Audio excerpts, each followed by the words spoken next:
Ek groet julle vriende. Ons is besig om na gedeeltes in die boek Eksodus te luister en vandag luister ons na Eksodus 33. Ons lees Eksodus 33. Toe het die Here vir Moses gesê: "Trek nou hiervandaan af weg, jy en die volk wat jy uit Egipte laat wegtrek het. Trek na die land toe wat ek met 'n eed beloof het aan Abraham, Isak en Jakob, toe ek gesê het: Ek sal dit aan julle nageslag gee.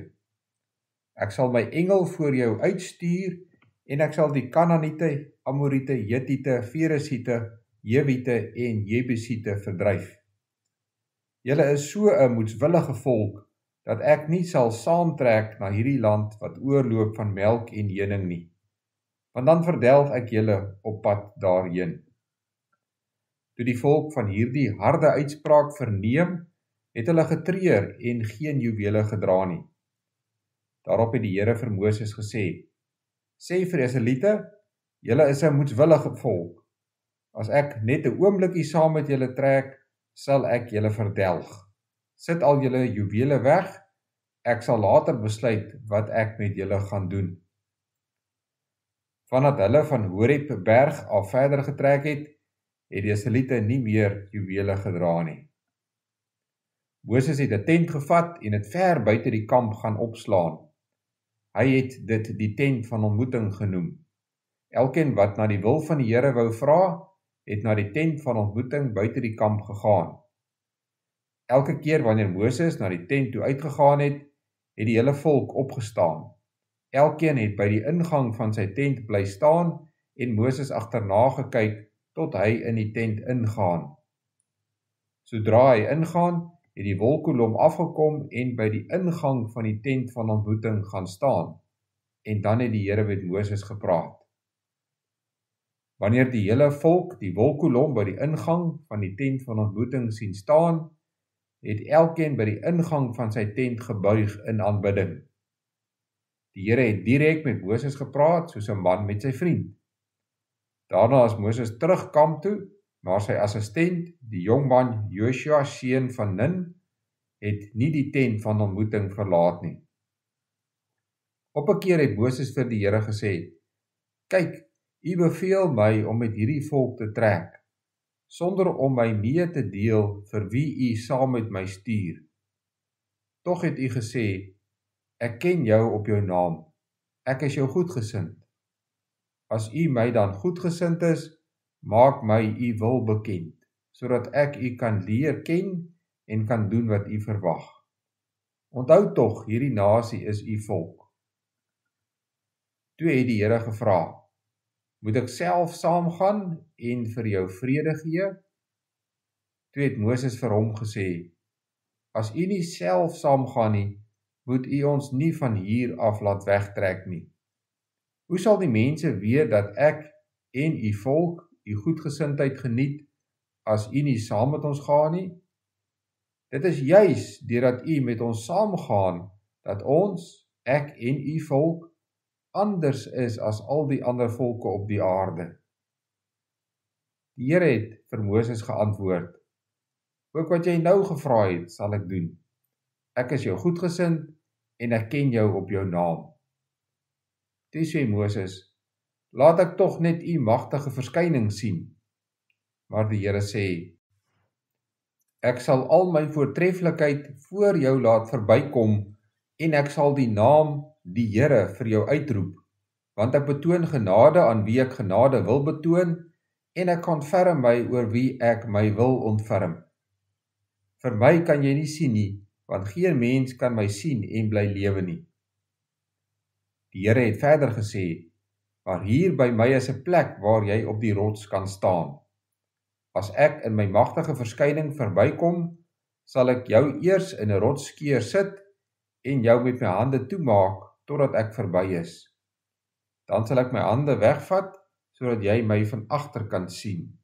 Niemand mag my gesig sien nie." Dit was Eksodus 33 uit die woord van die Here. God het Israel uit Egipte gered. Hy het hulle die woestyn ingelei. Hulle het die gebooie ontvang en ook die instruksies van hoe om 'n tabernakel te bou. Nou moet hulle weer verder trek na die beloofde land. Maar hulle het teen God gesondig. Hulle het 'n selfgemaakte goue kalf aanbid as hulle redder.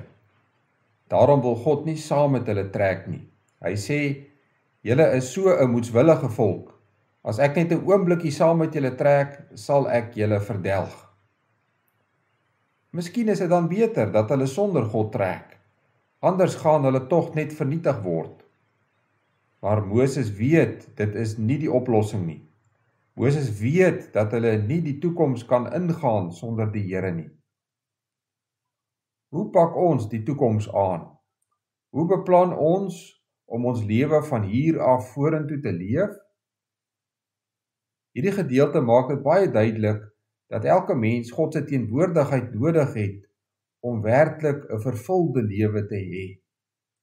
Sonder God is niks in die lewe die moeite werd nie. Sonder God is ons God verlate.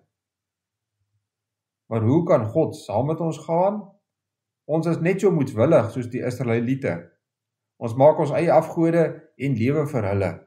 Ons rig ons lewe in rondom tydelike en aardse dinge wat vergaan. Ons is sondig en God is heilig. Ons is dus verlore. Ons kan nie sonder God lewe nie, maar ons kan ook nie in God se teenwoordigheid lewe nie, as gevolg van ons sondigheid. Maar God het die antwoord hierop. Die antwoord is in wie hy is. Hy sê, ek sal die naam die Here vir jou uitroep, want ek betoon genade aan wie ek genade wil betoon, en ek ontferm my oor wie ek my wil ontferm. Die naam wat die Here hier uitroep, is sy persoonlike naam, Jahwe. Dit is die naam waarmee hy vir ons sê, ek is anders as al die ander gode. Ek roep mense en ek maak hulle my kinders. Ek vra nie van hulle gunste in nie. Ek vra nie van hulle om goed genoeg te wees, sodat ek hulle red nie. Ek ontferm my oor hulle omdat ek wil. Ek is vir hulle 'n God en daarom is hulle my volk. God se antwoord op ons probleem is sy genade. Hy is self die antwoord. Hy stuur sy seun, Jesus Christus, om ons te red. Hy roep sy naam oor ons uit. Hy noem ons sy kinders. Hy gee vir ons Christus se naam, naamlik Christene. Daarom kan hy saam met ons gaan, net soos hy in die verlede saam met ons was en nou by ons is, sal hy ook in die toekoms altyd by ons wees. Want hy wil ons genade betoon en hom oor ons ontferm. Hy maak ons sy mense en daarom moet ons nou lewe soos sy mense. Soos Moses moet ons dus altyd vra dat die Here ons sal lei en aan ons duidelik maak wat sy wil is. Ons moet hom leer ken en doen wat hy van ons verwag. Dit is juis wat ons as gelowiges anders maak as ander mense. Gelowiges is nie beter as ongelowiges nie. Hulle is ook sondig. Hulle maak ook spreekwoordelike goue kalwers. Hulle is ook moedswillig en ongehoorsaam aan die Here, maar ons is anders, juis deurdat God met ons saamgaan. Daarom moet ons altyd na die wil van die Here vra. Hy maak sy wil vir ons duidelik in sy woord. Ons kan hom nie van aangesig tot aangesig sien nie, maar ons kan sy woord hoor. Ons kan met hom praat in gebed. Ons kan die teenwoordigheid van die Heilige Gees in ons lewens ervaar. En ons kan uitsien daarna om eendag in die hemel in God se teenwoordigheid te lewe, vir ewig volmaak. Kom ons bid saam. Here almagtige en ewige God, ons wil U loof en prys vir wie U is, omdat U groot is en omdat U goed is, omdat U heilig is, ook omdat U regverdig en genadig is.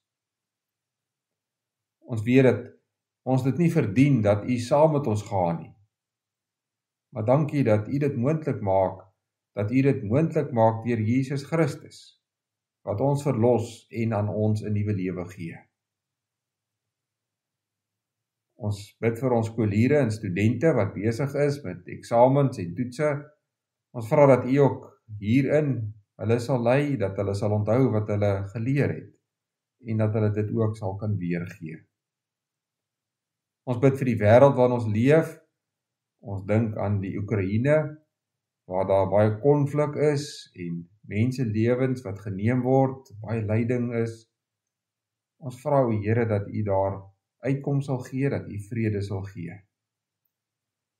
En dat mense in hulle nood na U toe sal roep, en U sal ken, en U as die verlosser sal ken. Ons bid vir leiers dat U ook vir hulle wysheid sal gee in die besluite wat hulle neem. Ons bid al die dinge deur U groot genade alleen. Amen.